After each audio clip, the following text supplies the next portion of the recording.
Well, good afternoon. Welcome to the fourth in our screening series for screening for risk of reading difficulty. My name is Tammy Wilson, and I'm a director at the Sacramento County Office of Education.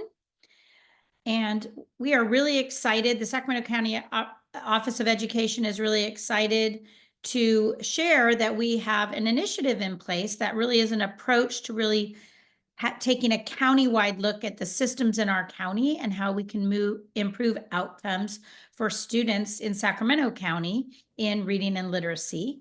And for this webinar, we are super excited to partner with our good friend, Glean Education, and their founder and CEO, Jessica Hammond. Jessica. Thank you so much, Tammy. We're always excited to partner with Sacramento County and Sacramento County Reads for the California webinar event on screening for reading difficulties. Those of you who are not familiar with us, we are Glean Education, and we partner with districts and states to drive awareness of structured literacy best practices and build organizational capacity to improve student literacy outcomes. You can learn more about us at gleaneducation.com. This is the fourth in a series of 4 webinars that we've done on supporting school districts with better understanding California's new screening law. Our first webinar was just a vendor overview, talking about the different options for tools available to California districts. The second was preparing for 53008, the ed code that will establish this early screening law. The third webinar was with Dr. Sarah Brown, who spoke about We've Screened Now What. And now we've compiled for this fourth webinar a series of questions and answers that have come up throughout the webinars. And we'd like to also encourage you, should we have time at the end of the webinars, to pop any other questions you have in the Q&A, preferably. You can also put it in the chat. We'll be watching that too, if we have time at the end to answer them. And now I'll pass it over to Tammy to talk a little bit about a recap of where we've been and where we're headed. All right. Well, thank you, Jessica. All right. So first off, I want to just point out that we have a couple of places that you can go for this recap. The first place is our Padlet. And if you check out our Padlet, you'll see that all of the slide decks for the series are in the first column.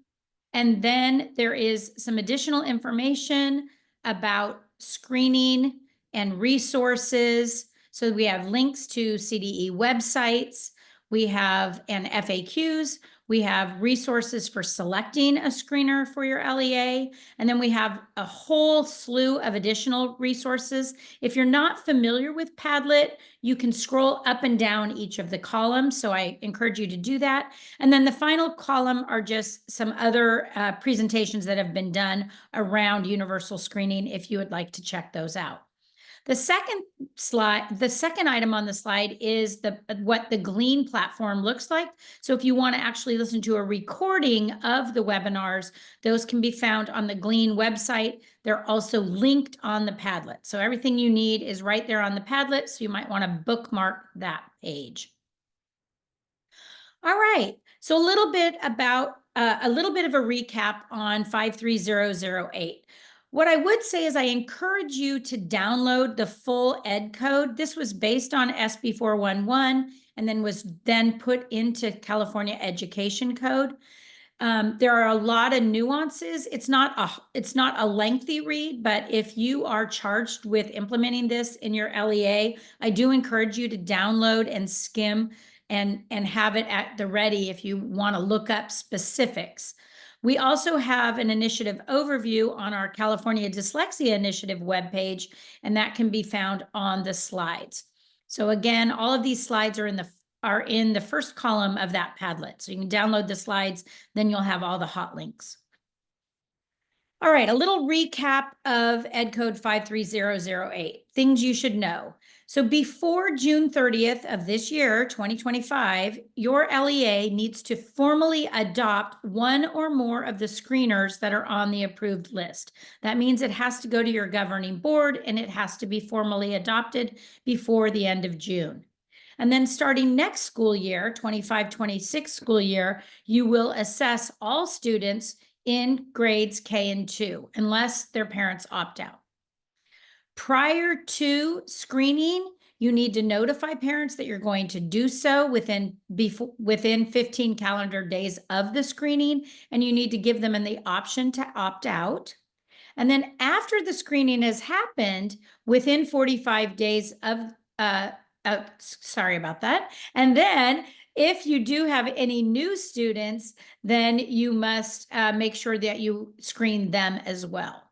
You do also have to give notice to parents of how the screening turned out. And so you will need to notify parents of the results of the screening.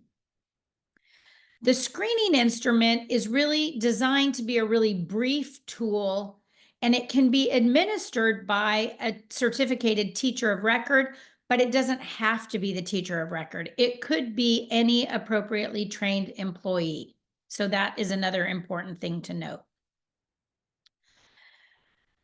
The most important thing, in my opinion, about screening is the instructional response. So the Ed Code 53008 calls out the fact that LEAs will provide supports and services that are appropriate to the specific challenges that are identified by the screener. So you really need to provide targeted supports, and you need to tell parents within 45 days of screening how their student did and what supports you're going to be offering.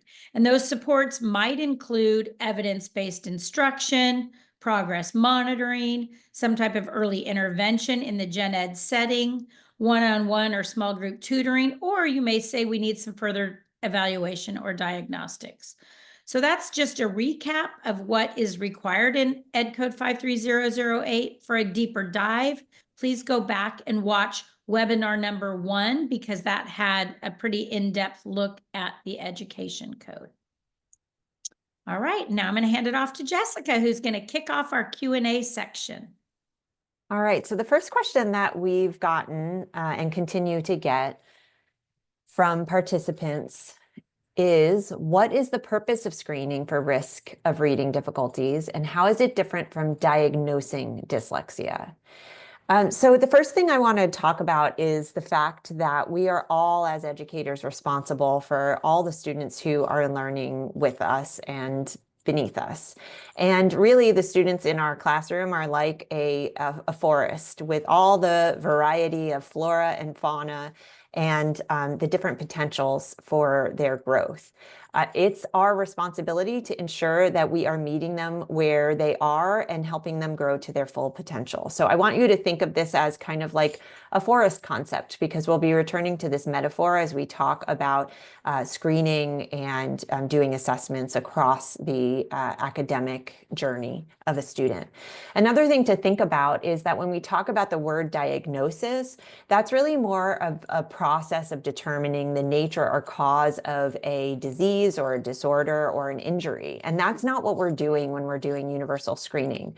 When we're doing universal screening, we're really trying to just identify, name, or better see who is in a position that we need to better support. So again, we're not diagnosing, we're simply identifying and taking a look at who might be at risk. Just to kind of revisit Ed Code again, this is really importantly stated in the Ed Code that this screening instrument is there to measure the discrete areas to determine whether pupils are at risk for reading difficulties in literacy instruction. And this could include dyslexia, but it doesn't mean they're being diagnosed with dyslexia. Another really important part of this is that we catch it early. We've gotten lots of questions around why we're just focusing on K through 2. And the reason is because the best time for students to catch up is in these early grades. This is a quote from a professor at Harvard University Graduate School of Education. And it says the best time for struggling readers to catch up is in the first year of school. After that, it's a law of diminishing returns, and it takes more and more resources to try to bring these children up to speed. All the while, of course, they're missing out on academic content and often developing mental health problems such as anxiety as a result of their reading problems and the embarrassment attached to it. So the first thing we want to do is universally screen our K through 2 students. This is evaluating risk. Again, it's not diagnosing. And Ed Code suggests that this is done once per year. It has to be done. It's suggested that it's done in the beginning of the year for first and second grade. And importantly, it says that it can be up to the teacher or the district's perspective to decide when it happens for kindergarten. It is suggested that might be done at the winter area of the year, because the students will have had access to and exposure to text at that time, and hopefully sound symbol correspondence, which they're going to be tested on for some of these measures. Universal screening should be short and consistent. As you know, there are 4 screener measures, screener tools that you can choose from: Amira, Amplify, M-Class, Multitudes, and ROAR, although ROAR is just from first and second grade, not yet K.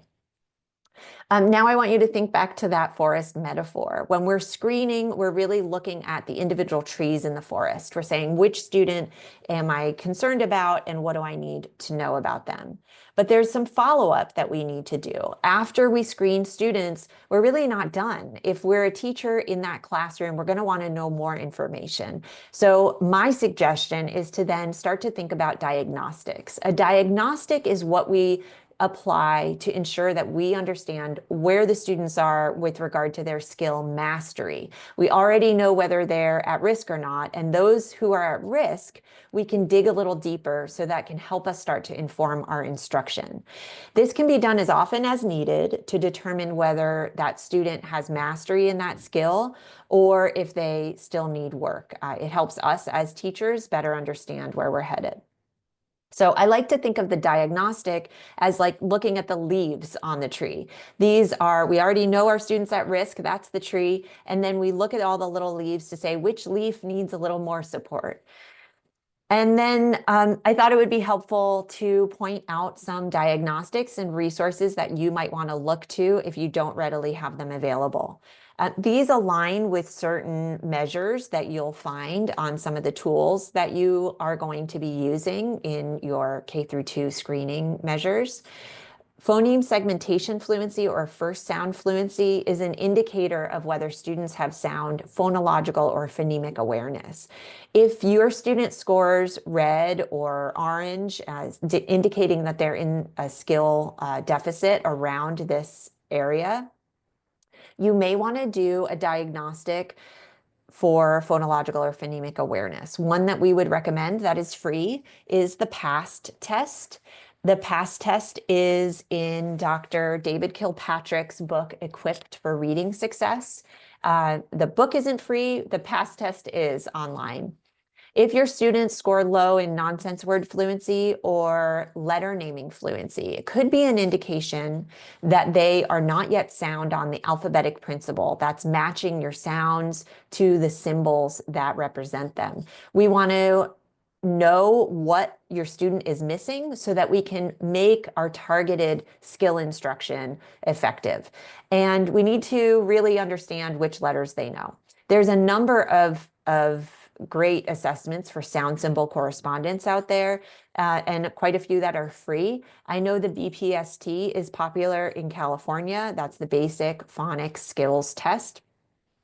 Some other ones that I like to recommend are right here, really great readings, first grade foundational skill surveys. We're going to put the links in the chat as well for these.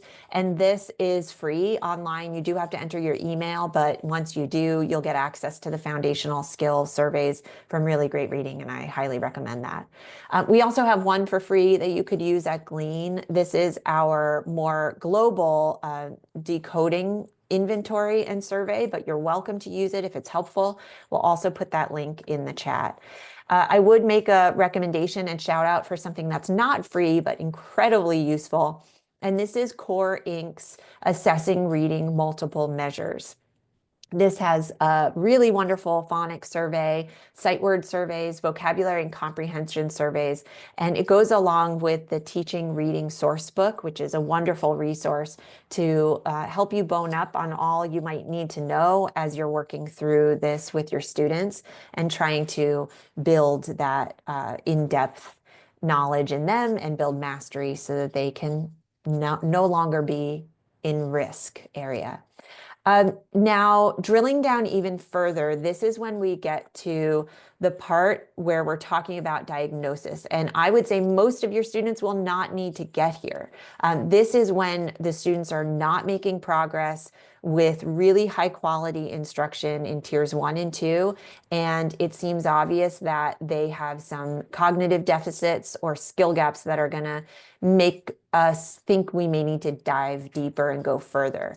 When we talk about formal evaluation, that's like looking at the individual veins on each leaf. That goes so deep. And I wanted to share this with you because a lot of the questions we've been getting are asking about the difference between screening and formal evaluation. Formal evaluation is a whole other basket. That is a whole other thing that's really in depth. It's a psychoeducational evaluation that dives into the cognitive profile of a student. And this is, takes you on a whole different track, but just to kind of show you high level what this looks like. If we are concerned that the student might have dyslexia or dysgraphia after significant amount of really high quality interventions that has been delivered to them, then we would request a referral, and that would allow us to do a psychoeducational evaluation to check for cognitive deficits related to language, literacy, and cognitive processes. When we are thinking about dyslexia, something to be aware of as educators who are working with students that are increasingly being assessed for risk is that there are 3 contributing core deficits in the research. The first foundational core deficit that contributes to dyslexia is phonological processing.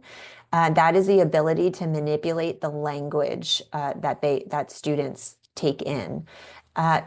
In addition to that, we know from Dr. Marianne Wolf and colleagues' research that students with dyslexia may have a double deficit or even a triple deficit. And those other deficits can be in rapid automatized naming, which is a processing deficit, and orthographic working memory, which is also a processing deficit.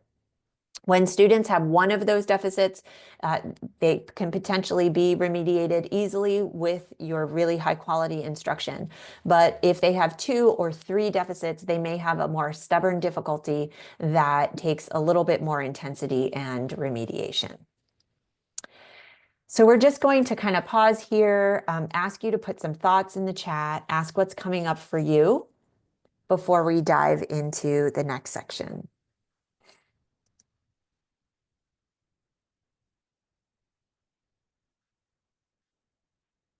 All right, we'll keep an eye on the chat. I don't see anything coming through at the moment. We'll keep an eye on it and we'll plug along to the next question that we have.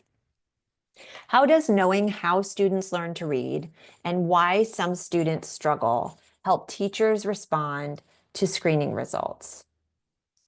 So I think it's really important to consider that not a lot of teachers came through the pre-service training with a deep knowledge of reading instruction, and yet some did. So there's a wide variety out there. However you come to it, you are going to be faced with supporting students who are showing that they are showing up as having risk on these screener measures, and depending on your pre-service training, you may or may not know how to support them. So we thought we would start with talking a little bit about the mechanics behind the way in which we process speech and text. So first, let's take a phoneme. In this case, the phoneme P. And we process the phoneme P and any phonemes in our temporal lobe. So if you can put your hand kind of right behind your ear, right back here. And this is an interesting kind of aside. When I've taught students in intervention before, sometimes they complain about headaches in their temporal lobe. And I wonder sometimes if that's because they are having difficulties with that phonological processing area. We also process sound and kind of use the articulatory gymnastics to make our speech sounds in our frontal lobe, and that's in a totally different part of our brain. And then we have the visual input, and that's the grapheme or the letter that we're connecting that phoneme or sound to. And that's processed in our occipital lobe, right here at the top of our brainstem here. Interestingly, this connection between sound and symbol has to be done instantaneously and automatically. And for students who struggle, it's not that they can't process it. It's just that it ends up going through a back road, a really windy back road to get there. So it takes a little longer. And our work as interventionists, as teachers, is to rewire those back roads into highways because we need them to be as automatic as possible. And research shows us that this is possible with really high quality structured literacy interventions. And in fact, the more review and the more explicit and the more direct and the more targeted those interventions are, the more likely we'll get those back roads into highways. In the Ed Code, there is wording around the type of interventions that's recommended when students are flagged as being potentially as at risk. And these interventions are structured literacy interventions. And that's because the research suggests that structured literacy interventions benefit all students. They supply students with lots of information about morphology and syntax and phonology that are going to be essential as they move further along in their academic career. And we also know that up to 60% of students need structured, systematic, explicit, cumulative instruction in order to crack the code. And we're going to give you just kind of a quick example of what this means and why it's relevant. So we're going to give you a brief overview of two frameworks. This first framework is a very foundational framework for the science of reading research base, and it's from Guff and Tumner, two researchers way back in 1986, who established what they called the simple view of reading.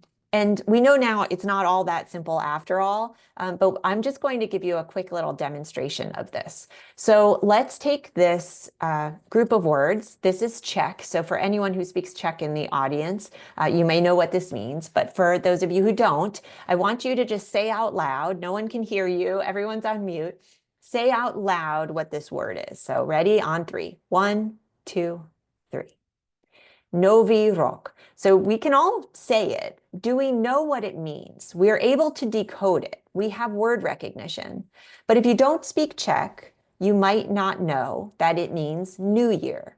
So you actually didn't have reading comprehension there, unless you were Czech, of course.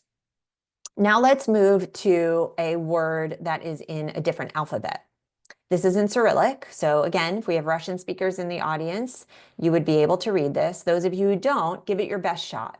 So on 3, you can say what you think it is out loud.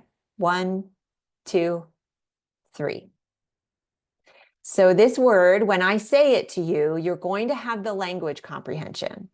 But perhaps if you can't read Cyrillic, you didn't have the word recognition. This word is journalist. Journalist. So you know it, but were you able to read and comprehend it? And now a word that we can all read and recognize. The word is snow. We both have word recognition and language comprehension. So we are thinking about this when we're thinking about our struggling readers, students who are flagged as being at risk on these early literacy screeners because they could have trouble with their word recognition or decoding, or they could have trouble with their language comprehension. And all that could be contributing to their reading comprehension. We don't quite know. One of the reasons we want follow-up diagnostics, and one of the reasons we want to kind of keep digging further. It's also important to recognize and be aware of the framework, which is called the reading rope. This is from Dr. Hollis Scarborough. And what she really did was take the simple view of reading and unravel it.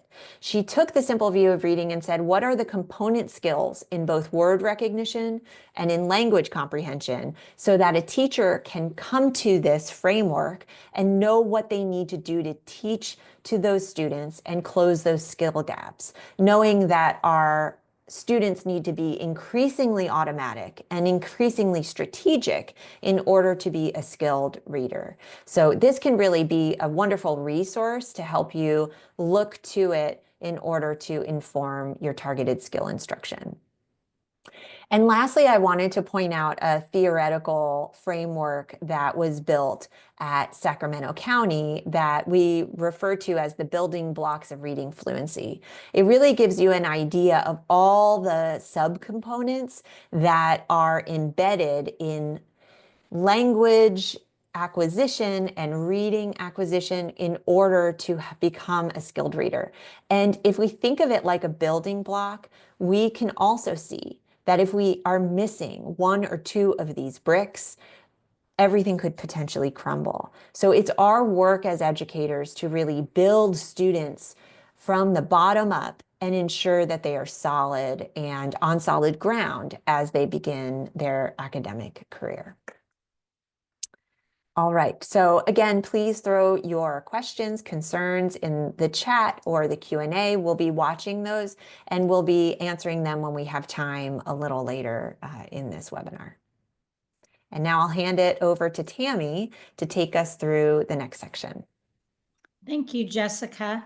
Okay, one of the questions we've been getting a lot is also around how do we support students once they're identified as at risk within an MTSS framework? And this is a little bit connected to the whole notion of support versus diagnosis. The whole goal of the screener is to provide support early before we would need to send a student for any type of referral. So let's talk about an MTSS framework. When we think about our current CASP data in the state of California, right now, only 47% of our students are meeting or exceeding standards according to CASP.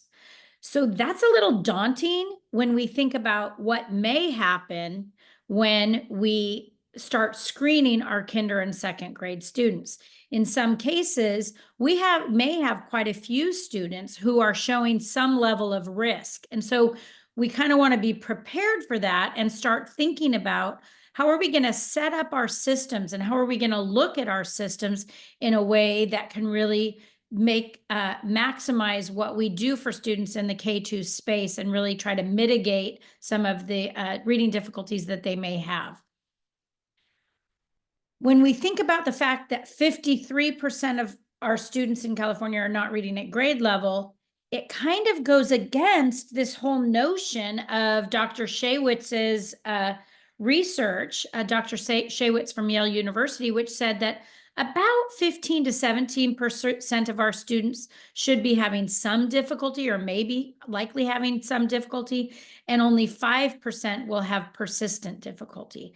So because that doesn't really jive right now with what we're seeing on our CASP data, we know that we may need to be taking a deeper look at our Tier 1 instruction and really figuring out how we can beef that up, shore it up, and really provide some additional supports within a Tier 1 system.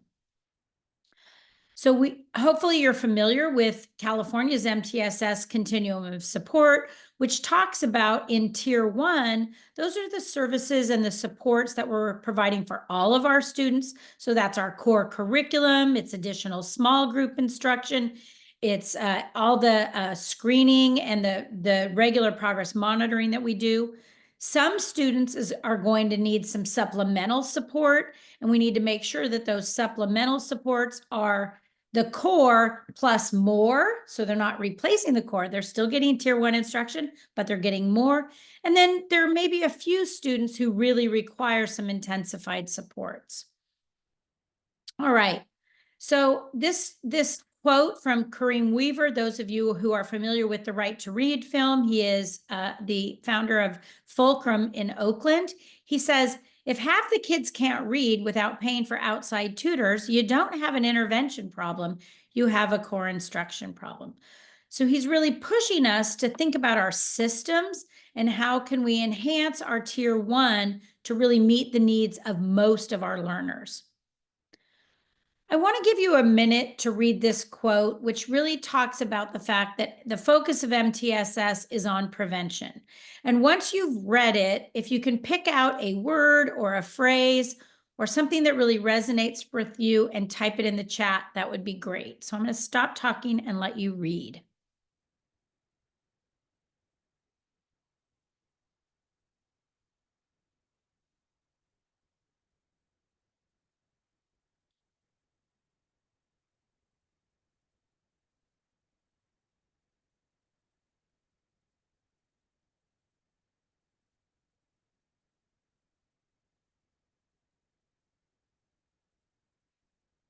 Yes, I love the word prevent, strong tier 1. Thank you.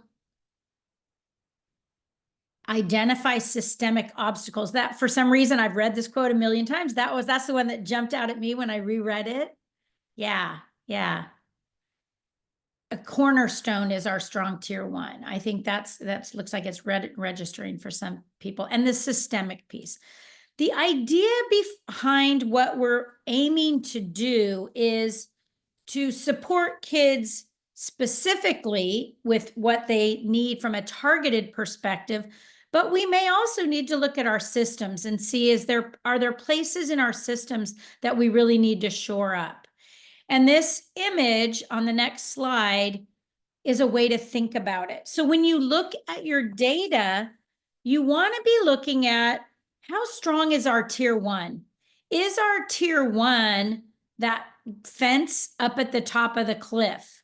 Is our tier 1 keeping students from going off the cliff, literally, in terms of their reading proficiency?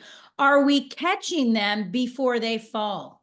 Are we making sure we're providing additional supports and instruction in the areas that they may need some more repetition or more instruction? Or are we waiting till they're significantly behind and then trying to intervene at the bottom of the cliff with an ambulance? It's extremely costly to do that for our systems, but it's especially costly for our students' mental health and their social emotional well-being. So if we can be that fence at the top of the cliff, we can really provide that support early and prevent some of this harm that will come to our students when they are struggling with learning to read. All right. However, we know that intervention is also going to be important. We do need to intervene. And on the Padlet, we have included many of these resources that we're going to talk about. And this was a question that came up in the Q&A a few times, like, what would intervention look like? So intervention is additional small group instruction. And I want you to take a look at this intensification framework because it really helps us think about the fact that we need to think about the content we're providing, the cognitive processing that's incorporated into that intervention to really support learners.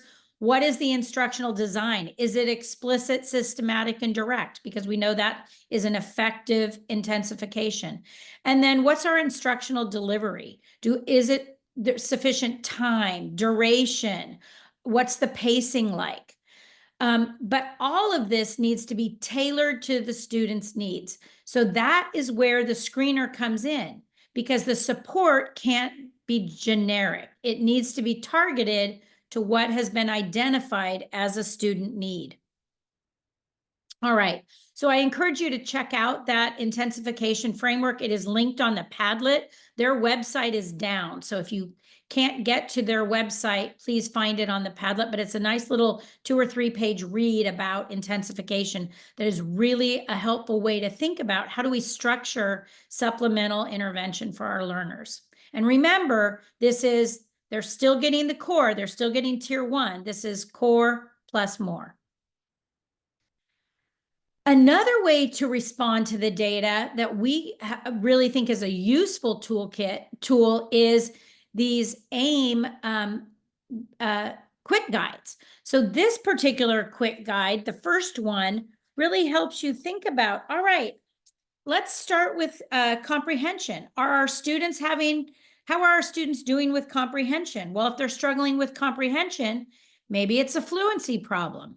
Oh, if they're struggling with fluency, maybe it's a word recognition problem. Let's dip down the ladder. If they're struggling with word recognition, maybe it's a specific decoding or phonics skill. And if they're still struggling with decoding and phonics, maybe it's phonological or phonemic awareness. So this quick guide is a way to really look at your student data and think about how do you keep dipping back until you find kind of the root cause of what might be causing their challenges. There are also a series of other quick guides that help us make decisions about how a student is doing. So there's one on letter naming. There's one on phoneme segmentation. There's one on letter sound fluency. There's one on nonsense word fluency.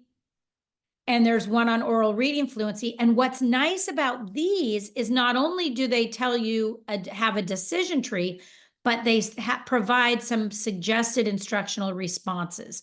So please check out this resource because it will also give you a way to really provide specific and targeted supports for your learners, which is the most important thing. What we don't want is a low group and a medium group and a high group, because that doesn't really meet the student need. You really need to know what are the specific skills, because when we know the specific skills, we can intensify instruction in a really intentional and targeted way. Another really helpful tool that we wanted to share with you is this taxonomy of intervention intensity. And this allows you to really think about how you're providing intervention and whether or not it's really doing what it needs to do to increase intensity. So you want something for your interventions that has a good effect size. Now, remember, an effect size of 0.5 is medium, but what you really want is something that has an effect size of 0.8 or greater, because that really shows that it's a strong intervention that will really support your learners. The dosage is important. How many times do the students get to respond? Are they getting corrective feedback?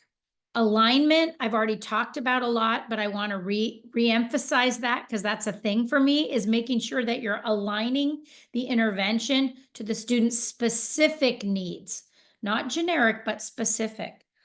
And then transfer. Is it being taught in a way that can easily transfer to other contexts? Is it comprehensive? Is it comprehensive? Is it explicit? Are the instructional principles that are used in the program supporting the movement of your learners into the next phase of their understanding? Is there good behavioral support in the intervention? Are you using strong instructional routines that really help your students begin to learn how to self-regulate and take on some of these strategies and skills on their own? And then finally, is it individualized? And individualized could be by small group, right? So it doesn't have to be one-on-one, but are you making sure that you're tracking the progress of your students and that they're in the right group and they're getting the right level of supports? So those are some resources as you're thinking about your intervention block, or maybe your small group time. It could be your small group time within your tier 1, but are you using these? You can use these resources to really think about how you can really do targeted support for student needs. We have some other resources that we wanted to share with you. And this is a structured literacy intervention that really follows a step-by-step sequence that is really evidence-based for providing a phonics or decoding intervention for your students. So there is a link on the Padlet, and it will ask you to do a forced copy. So we encourage you to download that. And it's a great lesson plan template that Glean has created, really evidence-based and sequential to really support moving students through improving their phonics and decoding skills. And of course, it includes reading, because that's the goal, right? We want students to apply those phonics skills in real reading. We've also included a couple of free resources. Now, we know that you probably have a lot of intervention tools at your school site. So we want you to encourage you to find out what kind of evidence-based resources, research-aligned resources do you have at your school site to support the specific needs of students. But we also wanted to share some that are free, which would give you a chance to kind of dive in and explore. So on Achieve the Core's website, this is an example of a resource for phonemic awareness, and it's called Sounds First Phonemic Awareness Program. You can download it for free, and there are some really great lessons. There's also some videos on that website where you can see people teaching some of the lessons. So I do encourage you to check it out. Also, you may have you for sure have some phonemic awareness lessons in your core instruction, and you also may have some supplemental. There's a website that is called Free Reading that has phonics lessons. I encourage you to poke around on that website. I will tell you it's not the most glitzy website, but it really has a lot of really great resources. It has activities, as you can see, and it has teaching tools. So you can kind of go down a little bit of a rabbit hole on this website, but I encourage you to check it out because it's a library of activities and other curricular resources that are really targeted on focused on phonics instruction.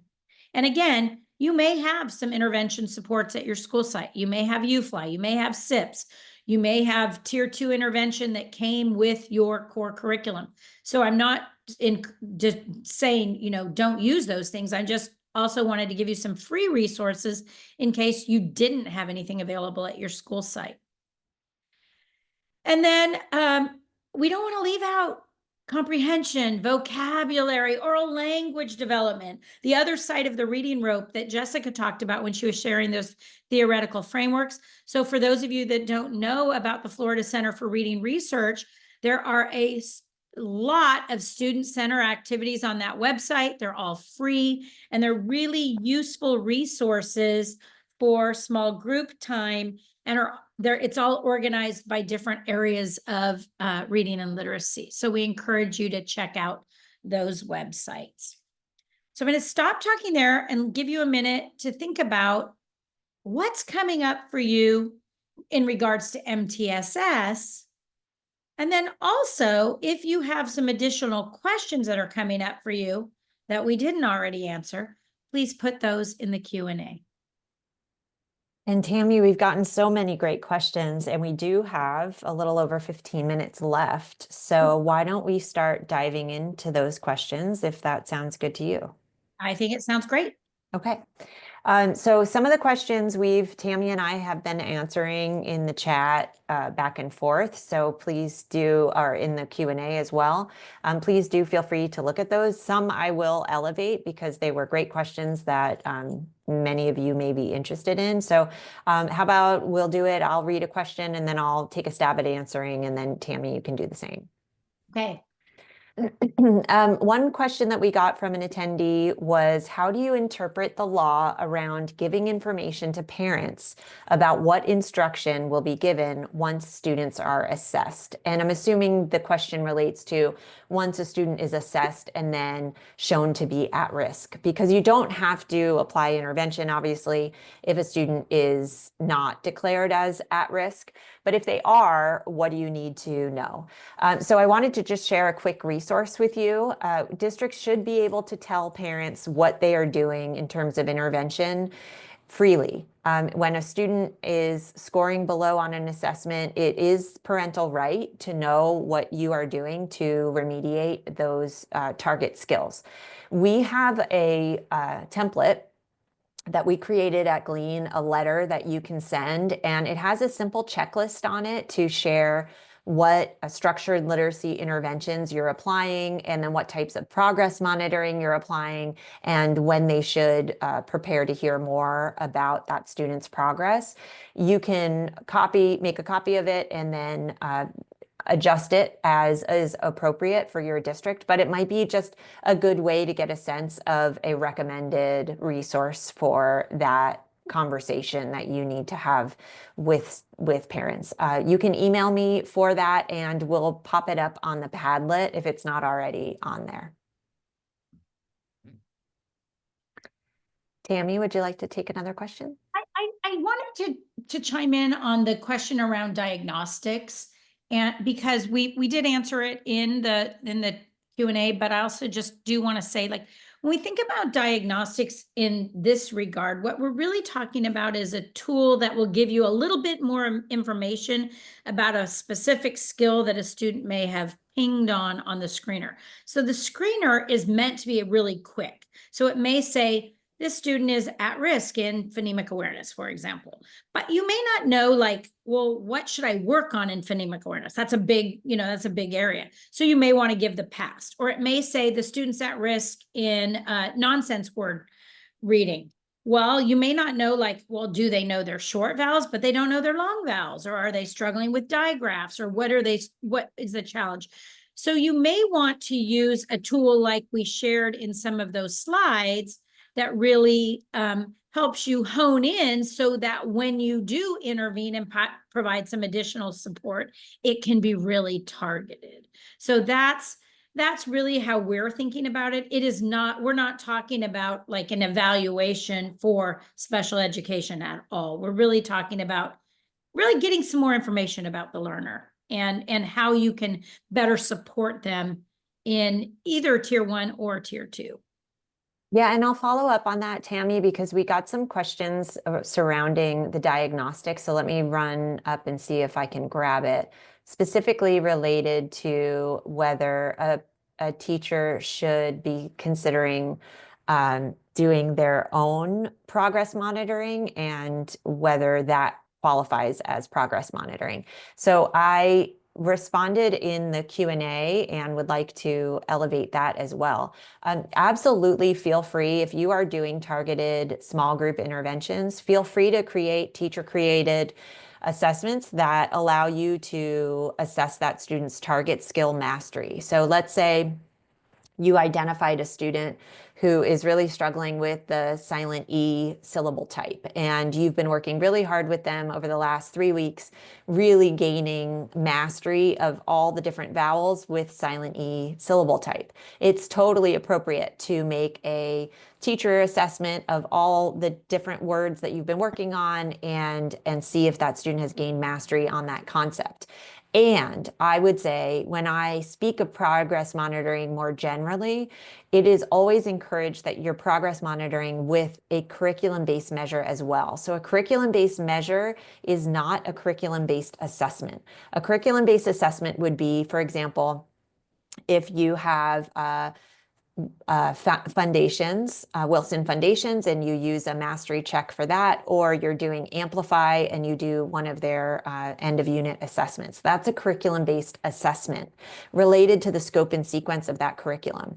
But a curriculum-based measure is something like phoneme segmentation fluency, nonsense word fluency, or oral reading fluency. These are measurements of literacy skills. And why I like these for progress monitoring is because these are normed assessments that allow you to track how a student is doing relative to their grade level peers.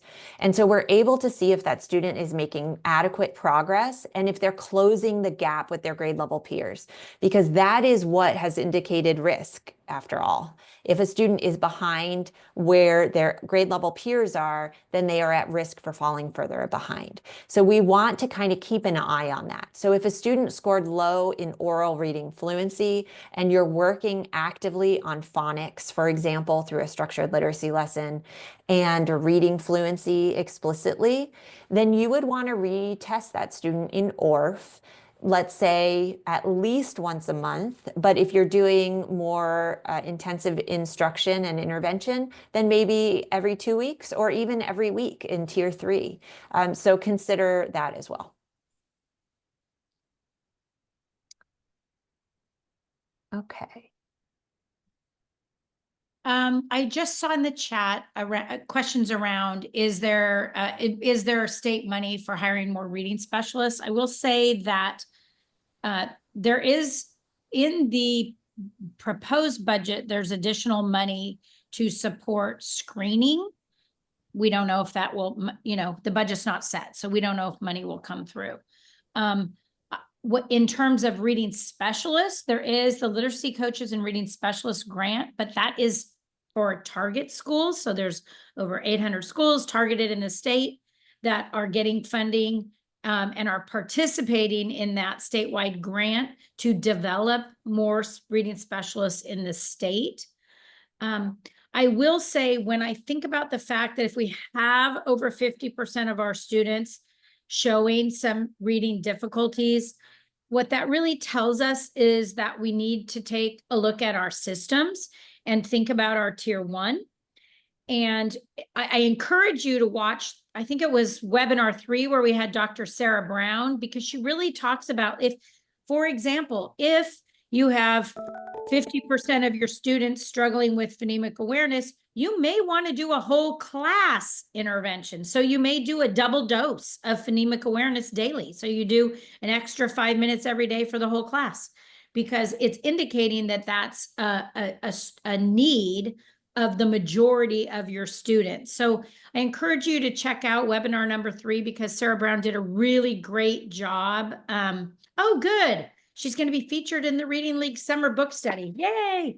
So she's great. And she does talk about, when we have those high numbers, what does it tell us? And how do we do some whole class interventions that really are going to benefit everyone?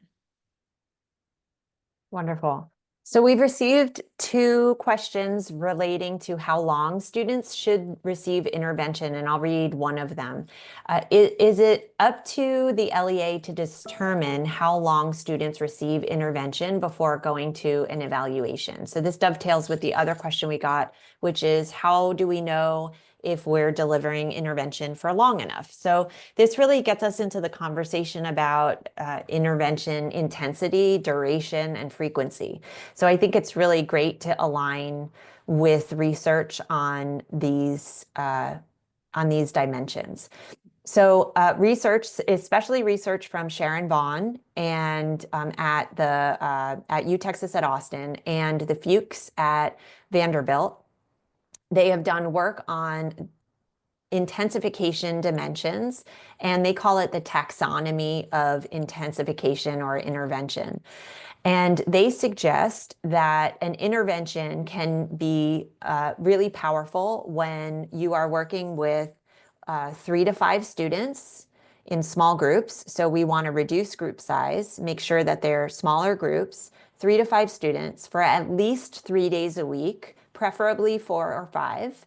But 4 is okay. And usually I recommend, when working with interventionists, I recommend 4 days and then using the 5th day if you're also seeing that student on the 5th day for progress monitoring. So that builds it into your schedule, because database decision making in research is found to be one of the most efficacious things you can do for that student in intervention.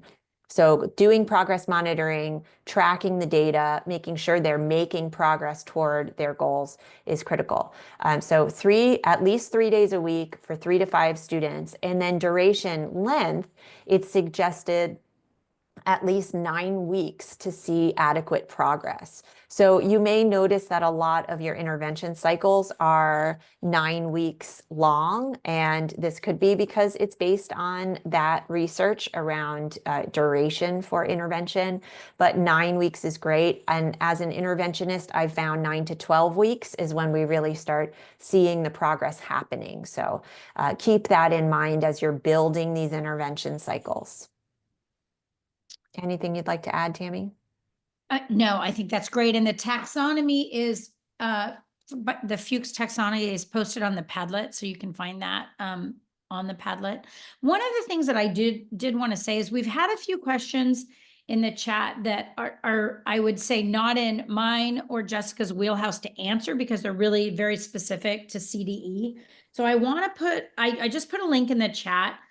The CDE website has FAQs, and I encourage you to read the FAQs, because there was like questions particularly around like using Screener for reclassifying English learners.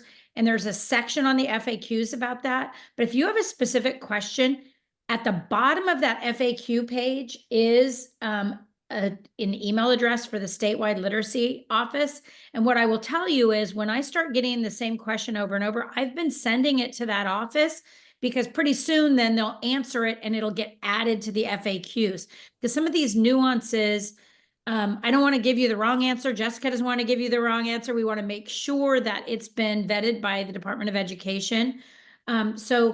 And the more of us that ask the questions, the better, because then they know like this is a real question for real people. We need to know the answer. So please go to that FAQ site, check it out. And then if your answer isn't there, send an email with that question. And we'll go through these also. And if they're ones that we didn't answer today, it's probably because we didn't feel like it was our lane to answer it, but I'll pull them out and I will send them straight into the Department of Education, and hopefully, they'll get an answer out to the field soon. Great. We have another question about Tier 1.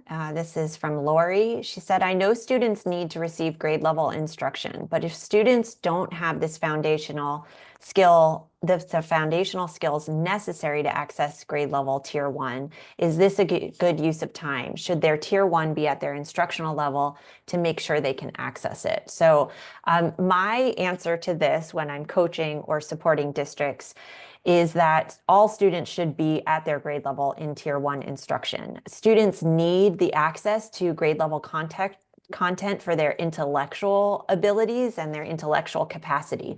Might you need to differentiate? 100%. I mean, you will need to differentiate. There is no perfect curriculum. And every student group is like that forest that I showed you. They're all different stages, but everyone's taking something different from it, and the exposure is critical. Because if we don't do their grade level instruction and we start leveling and grouping them at different levels, they remain at that level and they don't have the ability to kind of challenge that intellectual access that they need. I would say, though, that not only will you need to differentiate, you will need to look to what you hopefully have is a intervention block. And you'll need to look to that intervention block, use your diagnostics to figure out what the skill deficits are, and use that time to target their skill deficits to try to catch them up so they can access that Tier 1 curriculum. And that's how the school will be of support, because hopefully if they're that far behind, they're getting intervention support in addition to support from you.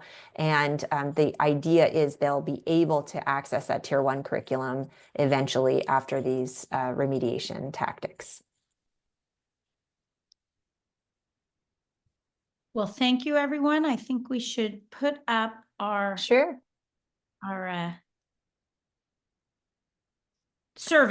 because we would love to have your feedback, and we always learn from what you have to say about the session and how we could help you more. And